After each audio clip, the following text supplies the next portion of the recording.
الحمد لله رب العالمين والصلاة والسلام على أشرف الأنبياء والمرسلين وعلى آله وصحبه ومن تبعهم بإحسان إلى يوم عظيم أما بعد فأعوذ بالله من الشيطان الرجيم بسم الله الرحمن الرحيم فأما من أوتي كتابه بيمينه فيقول هاؤم اقرءوا كتابيه صدق الله العظيم۔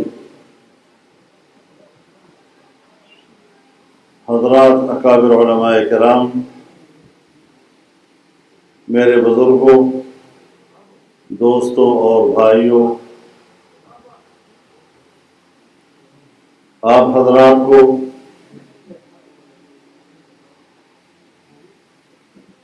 ہمارے انتظار نے بہت مشقت میں ڈالا۔ دوسری طرف موسم کی خرابی اور بارش کی وجہ سے بھی آپ لوگ گھنٹوں مضطرب رہے ہیں۔ میں اپنی تاخیر کے لیے تو معذرت خواہ ہوں، اور اللہ کی طرف سے جو مشقت آپ نے اٹھائی ہے، رب العزت اپنے خزانوں سے اس کا آپ کو بہت بہت اجر عطا فرمائے۔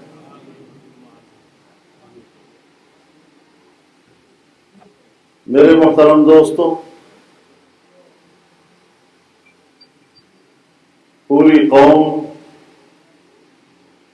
ایک بار پھر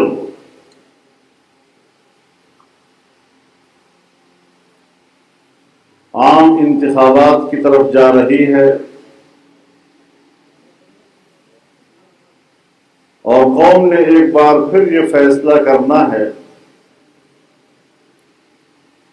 کہ وہ ملک کا اختیار، حکومت اور اقتدار کس کے حوالے کرنا چاہتے۔ ظاہر ہے کہ آپ کی اس ووٹ سے قومی اسمبلی بنے گی، صوبائی اسمبلی بنے گی، اور اس کے بعد نئی حکومتیں تشکیل پائیں گی۔ ایک تو اس بات سے آپ اندازہ لگا لیں کہ آپ کا ووٹ کتنا اہم ہے، کس قدر اہمیت کا حامل ہے، اور اس کی کیا قدر و قیمت ہے، اسی سے آپ اندازہ لگا سکتے ہیں۔ میرے محترم دوستوں،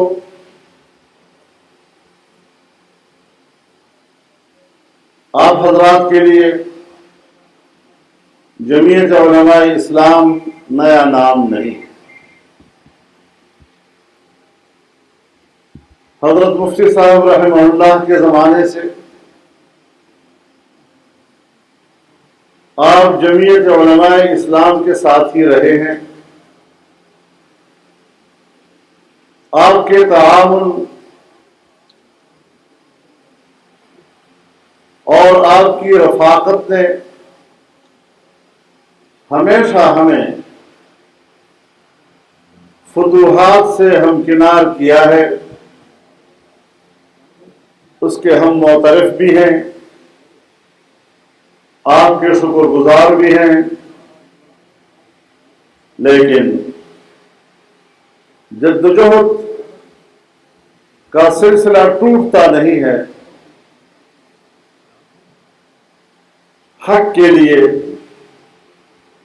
اور اس ملک کی خوشحالی، امن و امان، ترقی اور اللہ کے دین کی سربلندی کے لیے جمعیت علماء اسلام بھی اور اس کے ساتھ متحدہ مجلس عمل کے دوسری جماعتیں بھی اعلاء کلمت اللہ کی جدوجہد اس وقت برقرار رکھی ہوئی ہے۔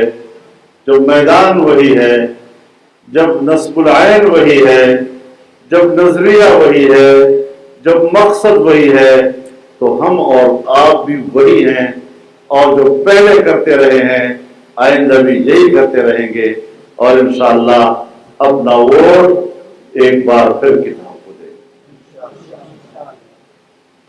میرے محترم دوستو،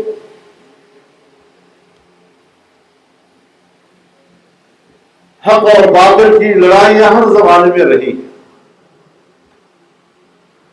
فتوحات کے لیے تلوار استعمال ہوتی تھی، فتوحات کے لیے بندوق اور توپ استعمال ہوتی تھی، لیکن آج ساری دنیا اس پر اتفاق کرتی ہے کہ آج ہم ووٹ کی پرچی سے یہ فتح حاصل کریں۔ تو آپ اپنی پرچی کے بارے میں یہ اعتقاد رکھیں کہ آج اس معرکے میں آپ کی پرچی آپ کی تلوار بھی ہے، آپ کی پرچی آپ کا بندوق بھی ہے، اور اس ہتھیار کو آپ حق کے لیے استعمال کریں گے تو حق جیت جائے گا، اور آپ باطل کے لیے استعمال کریں گے تو باطل جیت جائے گا۔ تو امتحان آپ کا ہے، اور آنے والے مستقبل کی ایک ذمہ داری آپ حضرات پر ہے۔ یہاں تو عجیب عجیب باتیں ہم سنتے ہیں۔ پاکستانی سیاست نے عجیب تعصب پھیلایا ہے۔ جب ہم بات کرتے ہیں سیاست کی تو پھر ہمیں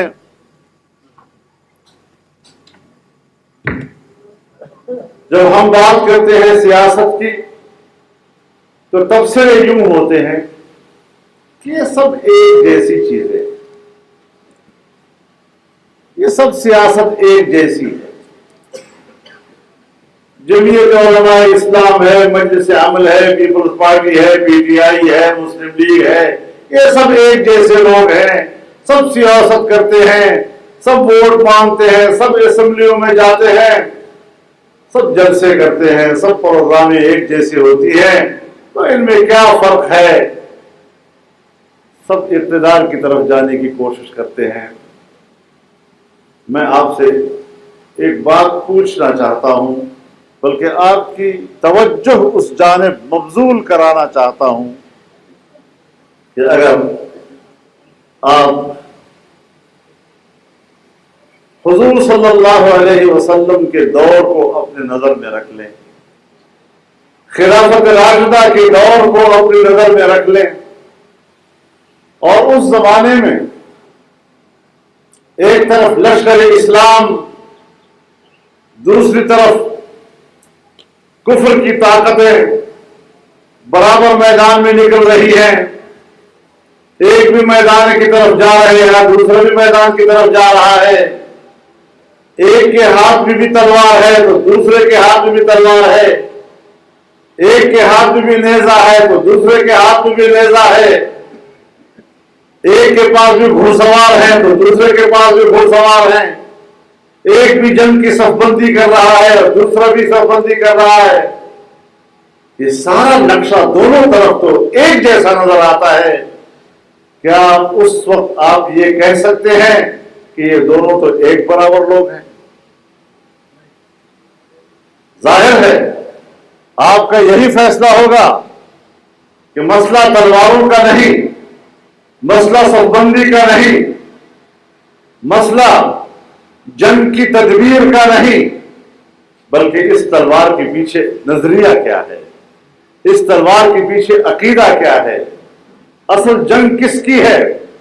آج سیاست میں جب جمہوریت ہے، جب پارلیمنٹ ہے، جب انتخابات ہیں، تو سب کے طور طریقے بظاہر تو ایک ہی طرح نظر آئیں گے، لیکن آپ نے اس بات کو دیکھنا ہے کہ کس کے پیچھے حق نظریہ ہے اور کون لوگ ہیں جو باطل مقاصد کے لیے پارلیمنٹ میں جاتے ہیں اور اقتدار تک پہنچتے ہیں۔ میرے محترم دوستو، آپ تو نیک لوگ ہیں، اچھے لوگ ہیں، اخلاص بھرے لوگ ہیں، بڑی نیک نیتی کے ساتھ آپ ہمیں ووٹ دیتے ہیں، مدرسے کے ماحول میں بیٹھے ہیں، ارد گرد پرچم نبی میں لہرا رہا ہے، اسٹیج پر قرآن کی تلاوت ہوتی ہے، رسول اللہ صلی اللہ علیہ وسلم کی نعت پڑھی جاتی ہے، تو اس روحانی ماحول میں بیٹھ کر آپ ہمارے حق میں فیصلہ کرتے ہیں، جہاں آپ ہمیں بھیج دیتے ہیں، پھر وہاں کا منظر آپ کو معلوم نہیں ہوتا کہ ہمیں کس قسم کی مخلوق سے واسطہ پڑتا ہے۔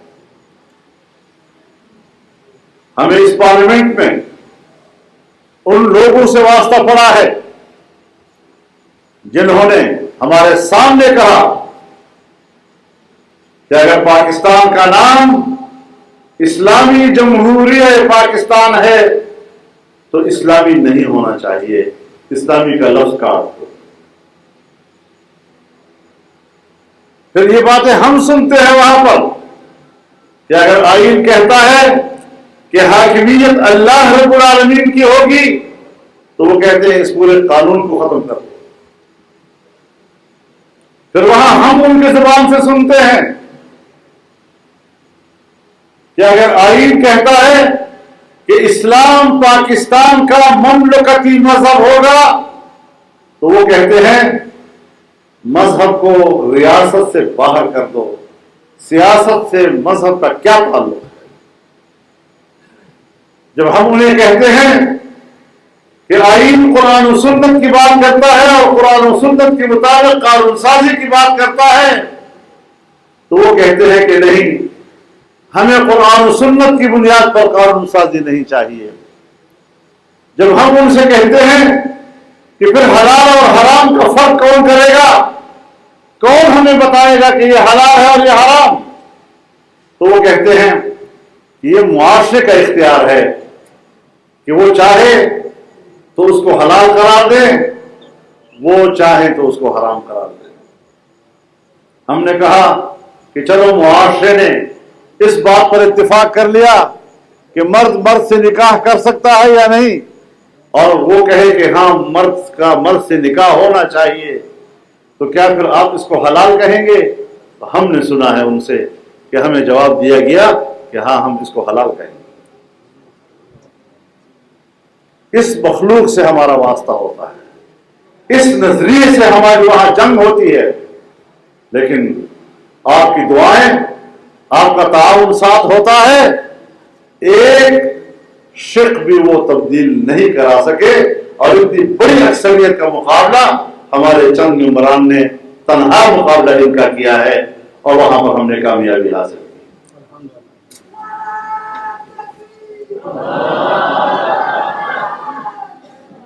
اب آپ مجھے بتائیں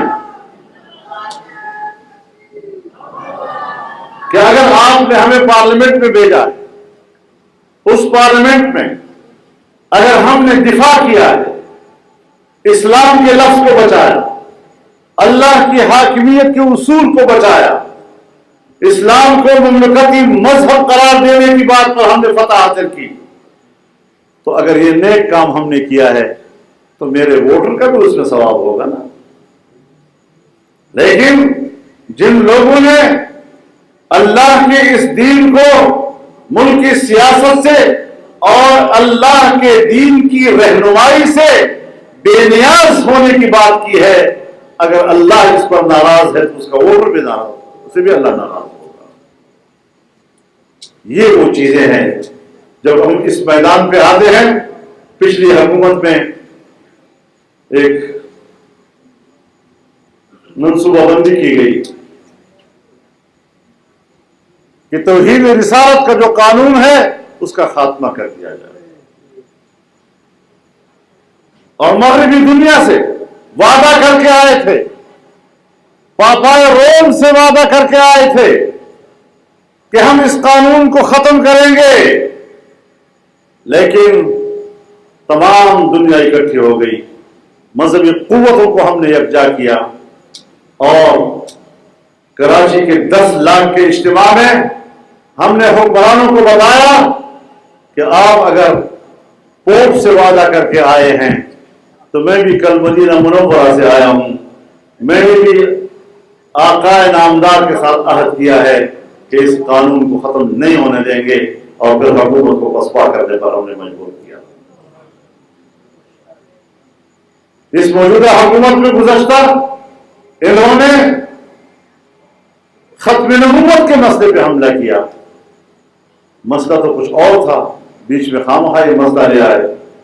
ختم نبوت کے قلعے پر انہوں نے نقب زنی کی، ہم نے 24 گھنٹے کے اندر اندر صورتحال کو قابو کیا اور ان کو وہ قانون واپس لینے پہ مجبور کر دیا، 24 گھنٹے کے اندر اندر۔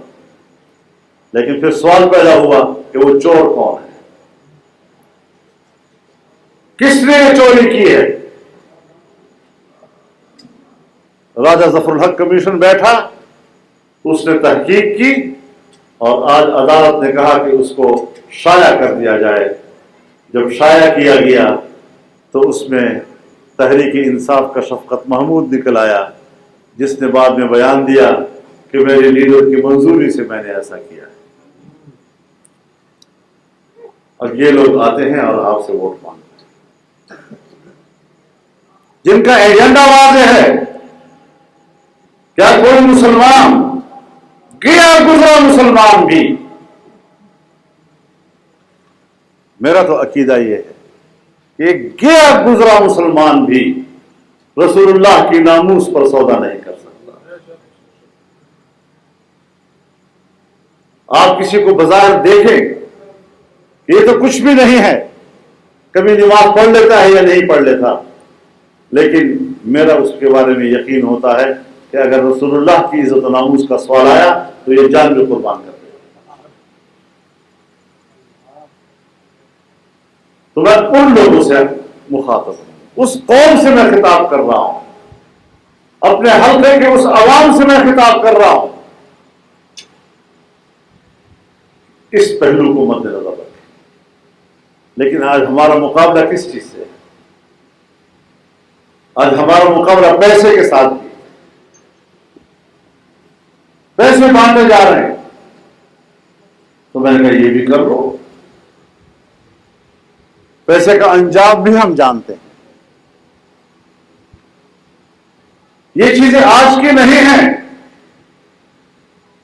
رسول اللہ صلی اللہ علیہ وسلم کے زمانے میں بھی باطل قوتوں نے پیسے کا سہارا لیا اور پیسے کی بنیاد پر حق کا راستہ روکنے کی کوشش کی۔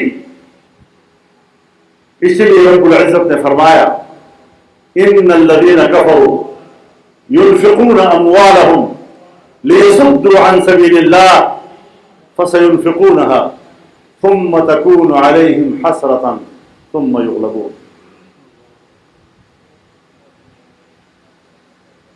یہ جو کافرانہ قوتیں ہیں یہ پیسے خرچ کرتے ہیں تاکہ اللہ کی دین کا راستہ روک سکے، تو ان کو خرچ کرنے دو، پرواہ نہیں اس بات کی۔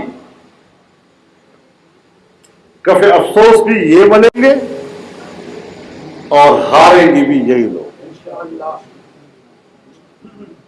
اس نظریے اور فکر کے لوگ یہ آج کے نہیں ہیں۔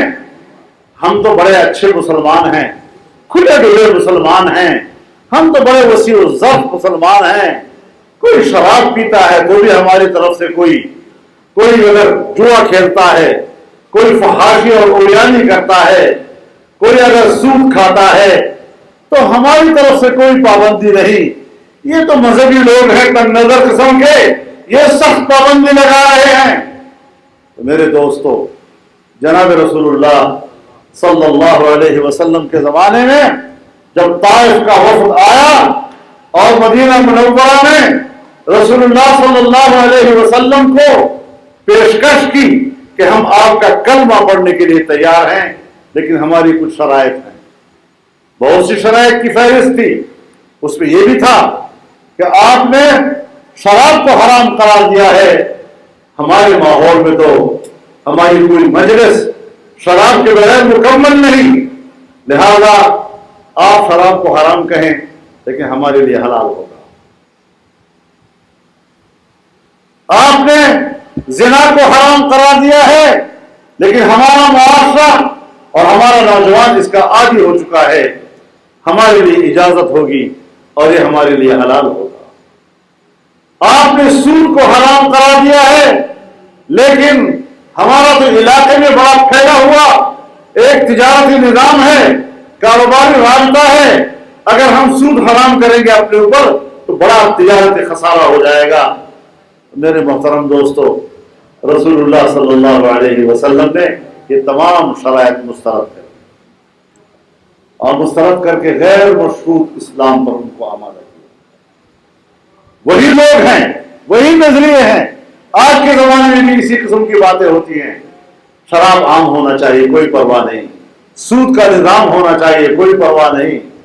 عریانی اور فحاشی ہونی چاہیے، مادر پدر آزادی ہونی چاہیے، کوئی مسئلہ نہیں ہے. میرے محترم دوستو، اگر رسول اللہ صلی اللہ علیہ وسلم کے زمانے میں یہ جاہلیت تھی تو آج بھی یہ روشن خیالی نہیں، یہ جاہلیت ہی کہلائی. میرے محترم دوستو، اس پہلو کو بھی ہم نے مد نظر رکھنا ہے. اور دوسری طرف ہم ایک ترقی یافتہ پاکستان کی بات کرتے ہیں. امن و امان کے حوالے سے، انسانی حقوق کے حوالے سے اور معاشی خوشحالی کے حوالے سے ہم ایک ترقی یافتہ پاکستان کی بات کرتے ہیں. اور پاکستان کی ترقی کا احساس ہمیں ہو سکتا ہے اس لیے کہ ہمیں پسماندگی کا تجربہ ہے.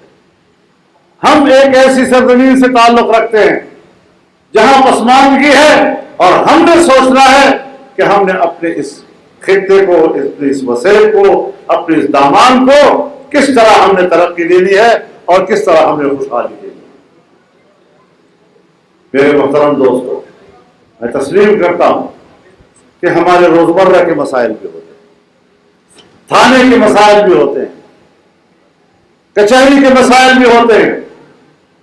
اور آپ کے بزرگوں سے آپ پوچھ سکتے ہیں کہ جس زمانے میں یہاں نواب اور سردار اور خان کا راج ہوتا تھا، کس طرح وہ غریب کو اپنا غلام رکھتے تھے، کس طرح وہ تھانے میں اس کو ذلیل اور رسوا کرتے تھے، کس طرح دفتروں میں ان کا مذاق اڑاتے تھے. لیکن آج بھی وہ ایک دور آپ دیکھ رہے ہیں. یہ حضرت مفتی صاحب کو دعا دیں کہ اس نے انقلاب برپا کیا اور اس درس دیا نوجوانوں کو اور آنے والی نسلوں کو اور جمعیت علماء اسلام کو اس سرزمین کی اتنی بڑی طاقتور سیاسی قوت بنایا کہ اگر کوئی خان اور نواب ایک غریب کی گردن مروڑنے کا سوچتا ہے تو پھر اس کو یہ بھی پتا ہوتا ہے کہ جمعیت کے اجیالے ہماری گردن بھی مروڑ سکتے ہیں. اگر کوئی غریب کی بازو توڑنے کی کوشش کرتا ہے تو اس کو یہ بھی پتا ہوتا ہے کہ پھر میرا بازو توڑنے کے لیے بھی لوگ موجود ہیں. غریب کو اس طرح نہیں چھوڑا جا سکتا کہ تمہارے رحم و کرم پر ہو. آج اگر ہم یہاں پر بیٹھے ہیں اور ہم یہ سوچ رہے ہیں کہ جہاں آج کا ہمارا بھائی خوشحال ہو، وہاں صرف جمعیت علماء ہے جو آپ کے بارے میں سوچتی ہے کہ آپ کے آنے والی نسلیں بھی خوشحال ہیں. ہم اس کی بھی فکر کر رہے ہیں.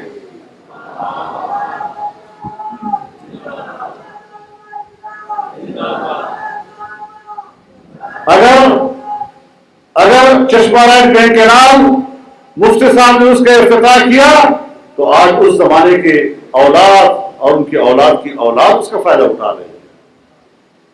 ان کو شاید پتہ بھی نہ ہو یہ کس نے کیا. آج اگر یونیورسٹی بنی اور آج اس وقت ہمارے دور میں اگر زرعی یونیورسٹی بنی تو یہ ظاہر ہے کہ آنے والی نسلوں کا انتظام ہے آپ کے بچوں کے لیے، اس کی تعلیم کے لیے. 1994 میں نے گمرزام کی منظوری لی تھی اور آج 2013 میں اس کا افتتاح ہو گیا ہے. اب ان خدا کے بندوں سے زمینوں کو پانی دینے کی تقسیم کا طریقہ نہیں آتا ہے تو ہم کیا کریں گے؟ اگر ہم نے درابن نظام، چودوان نظام اور نواب حیدر نظام کے افتتاح کیے تھے تو ہمیں علم تھا کہ اس علاقے کے لوگوں کی ضرورت کیا ہے اور ہم اس خطے کو کس طرح ترقی دے سکتے ہیں۔ آج پوری دنیا کا بین الاقوامی شاہراہ چین سے لے کر گوادر اور اس سے آگے مشرق وسطیٰ اور اس سے آگے افریقہ تک تجارتی شاہراہ وہ آج آپ کے شہر کے ساتھ سے گزر رہا ہے۔ اور میں جانتا ہوں ان قوانین کو۔ میں جب کسی زمانے میں سوچ رہا تھا کہ یہاں دراون روڈ پر ہمارا ایک بڑا ہسپتال ہونا چاہیے، تو اس زمانے میں ہم حکومت سے باہر تھے، ذرا اختلاف رہا تھا، تو ایک خان صاحب سے میں نے کہا کہ میں بہت بڑا ہسپتال چاہتا ہوں کہ اس علاقے میں بن جائے۔ تو انہوں نے کہا کہاں بنانا چاہتے ہیں؟ تو میں نے کہا میں دراون روڈ پہ بنانا چاہتا ہوں۔ اس نے مجھے کہا دراون والے بھی اور اس لوگ بھی اس قابل ہیں کہ آپ ان کے لیے اتنا بڑا ہسپتال بناتے ہیں؟ یعنی وہ آپ کو اس قابل نہیں سمجھ رہا تھا کہ اس سرزمین پر بھی کوئی ایک میگا پروجیکٹ آئے۔ اور پھر اس نے اپنا سودا کیا اور وزیر اعلیٰ کو چپکے سے بلا کر اپنی زمینوں میں اس ہسپتال کی بنیاد رکھی۔ جب مجھے پتا چلا میں نے سر بازار مظاہرہ کر کے ان کو پیغام بھیجا کہ ایک خشت تو تم نے چوری چھپی رکھ لی، بخدا میں تمہیں دوسری خشت وہاں نہیں رکھنے دوں گا۔ یہ غریبوں کا حق ہے اور یہاں کے غریبوں کو ملے گا۔ آج آپ راستے میں جاتے ہیں آپ کو کتنا بڑا ہسپتال ملتا ہے جو ہم نے بنایا، اور ان سے چند گنا کم وقتوں سے اتنے نااہلوں سے ہمارا واسطہ ہے۔ کہنے لگے ہم پورے صوبے میں یونیورسٹیوں کی جال بچھا دیں گے، ایک یونیورسٹی نہیں بنا سکے۔ ایک اگر ایک بنی ہے جیسے اسماعیل خان میزر یونیورسٹی تو ہم نے بنائی، انہوں نے نہیں بنائی۔ کہا 350 ڈیم بنائیں گے، 350 ڈیم کا ایک ڈیم بھی نہیں بنا سکے۔ کون سے جھوٹ بولا؟ اگر گمرزام بنایا تو ہم نے بنایا ہے، انہوں نے نہیں بنایا۔ شاہراہیں بنائیں گے، ایک شاہراہ نہیں بنا سکے۔ اگر سپیک کی صورت میں اتنی بڑی شاہراہ بن رہی ہے تو ہماری جدوجہد سے بن رہی ہے، ان کی جدوجہد سے نہیں بن رہی۔ تو اپنے آنے والی نسلوں کی بھی فکر کریں۔ روزمرہ کے معاملات چلتے ہیں، آدمی صبح کو پیاسا ہے، پانی پی لیا تو شام کو پھر پیاسا ہے، صبح کھانا کھا لیا، پیٹ بھر لیا، شام ہو رہے پھر وہ بھوک لگ جاتی ہے۔ تو یہ روزمرہ کے معاملات چلیں گے، اور اس میں ہم سے زیادہ الحمدللہ قوم کا خیر خواہ اور غمخوار نہیں ہے، لیکن ہم قوم کے ساتھ ووٹ کا سودا نہیں کرتے۔ بس ہم کہتے ہیں آپ کا ووٹ بجلی کے مقابلے میں نہیں، آپ کا ووٹ پائپ لائن کے مقابلے میں نہیں۔ اور میں آپ دراوڑ والوں کو بتا دینا چاہتا ہوں اور آپ کو خوشخبری دینا چاہتا ہوں کہ جب یہاں سے 1 کلومیٹر آپ کے شمال کی سائڈ سے جب سپیک کا شاہراہ گزرے گا تو دراون انٹرچینج پر ایک لنک روڈ بنے گا جو دراون، موسیٰ زئی، چودوان، کرش موزے کو وہاں انڈس ہائی وے رمک کے ساتھ ملائے گا۔ اس کی بھی ہم منظوری لے چکے ہیں۔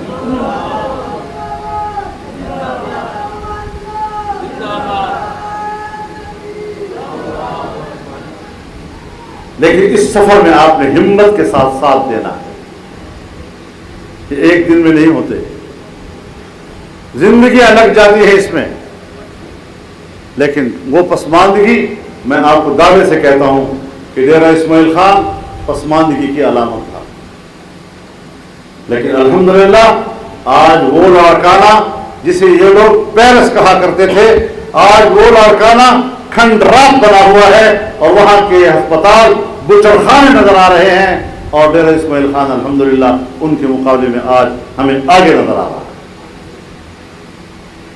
اس سفر کو جاری رکھنا ہے تاکہ ترقی کا عمل آگے جاری رہے، تاکہ لوگ خوشحال ہوں، آنے والی نسلیں ہمارے خوشحال ہوں۔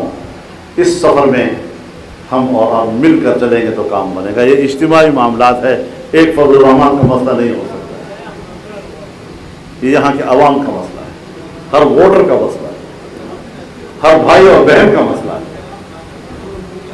تو اس اعتبار سے میں سمجھتا ہوں کہ آپ نے کبھی بھی ان سطحی نعروں پر توجہ نہیں دی اور ہمیشہ سنجیدہ فیصلے کیے ہیں، ووٹ کو سنجیدہ عمل سمجھا ہے، اپنی روایات کو زندہ رکھیں اور انہی روایات کی بنیاد پر اس پرچم نبوی کو سر بلند رکھیں، ان کے مقابلے میں جھکنے مت دیجیے اور کتاب کے نشان کو بلند رکھیے۔